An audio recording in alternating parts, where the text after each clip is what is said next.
Have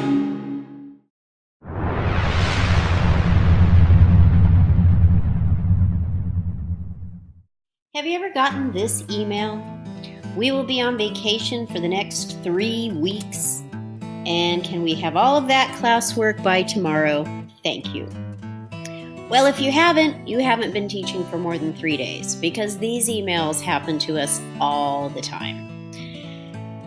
And sometimes it happens quite a lot.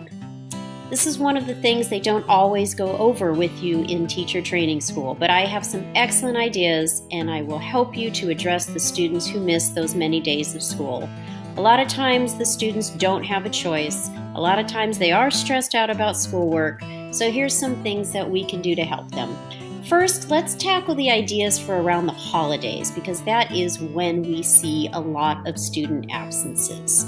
So days before and after the holidays, that's a great time to offer those redo or makeup assignments. The students who are there, they can retake assessments, they can complete missing assignments in your class per your criteria. So that's a good way to reward the kids who are there, but it doesn't leave holes for the kids who are not. You have those A+ high achieving students. They can work on something from your choices board, read, play a board game, have some computer time. But this means that you're not going to have lessons to recreate for those absent students. And the students who are there, the present students, they will get a bit of a reward. Here's a couple more ideas for you. Consider an open note or a take-home test. That way the students who are not there will have the same advantages. It can also be a review or a prep for an upcoming assignment. Give students a menu of assignments that they can choose to complete on those days. Again, the students who are not in your class can pick from the same menu. Make sure that much as you can that you're assigning standalone, high-interest assignments, those that can easily be completed without much additional instruction. You'll want to do this for maybe the first 3 or 4 days before winter break, spring break, maybe on the day that you return, keeping it easy for yourself. Here are some temptations you're going to want to avoid. Showing a movie, because you're going to spend 2 hours telling them to be quiet. The movies, the G-rated movies that you can show in class, chances are your class has seen them many, many times. It won't hold their interest. That high-stakes test, unless you have to give a final because it's an ender of a semester or something like that, try to avoid those high-stakes tests because that's just that much more difficult on you to do the makeups after the break. Avoid group projects that are going to be due around the holidays, because there's always going to be that one kid who is missing and their grade is going to be impacted, and it may or may not impact the entire group's grade. And again, just because makeups and group grades are just too complicated. What about those random students in the middle of the year? What are we going to do about those? Well, for parents and students, I've posted directions on educationq-a.com.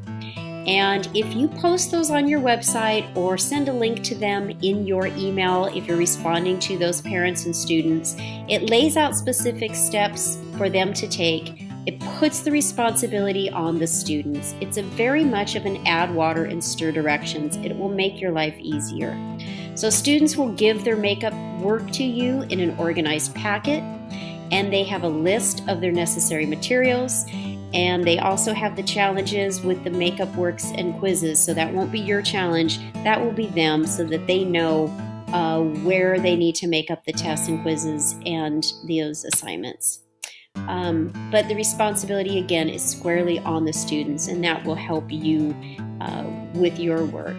Here's a checklist. It's print ready that you can download and print on educationq-a. Of course, you would just want to add your blurb that has your school or your district or your class makeup work and turn-in policy. You'll want to put in the time and place that you offer your makeup work tests. If you're a science teacher, you might have labs. There's a cover sheet there where the student writes in the assignment title and then turns in the labeled assignments in that order. Easy for you to check with that table of contents on top. You'll have clear dates as to when you will no longer accept work from this time period. And then there will be that disclaimer that the work will be graded and recorded before the next grade is due, but not prior. And here's a couple more great ideas to consider. In your syllabus, you'll want to include clear guidelines regarding your makeup tests, absent work. When you email, it's a good cut and paste reminder, again, right around the holidays. Make sure that your school or your district's policy regarding makeup work is in line with yours. Sometimes you'll find that actual policy kind of becomes lost in what's always been done, and sometimes by very well-meaning teachers. Final thoughts: talk to your administrative team, have the issue become a point of conversation. Great time to brainstorm some ideas and solutions with your colleagues. I do hope your school and district policy is reasonable. I hope it supports students with the issue of those absent students as well as supports the teachers there. It's hard for parents to understand. A day of instruction cannot be made up or recreated, especially in today's classrooms. We do not read the chapter and answer the questions.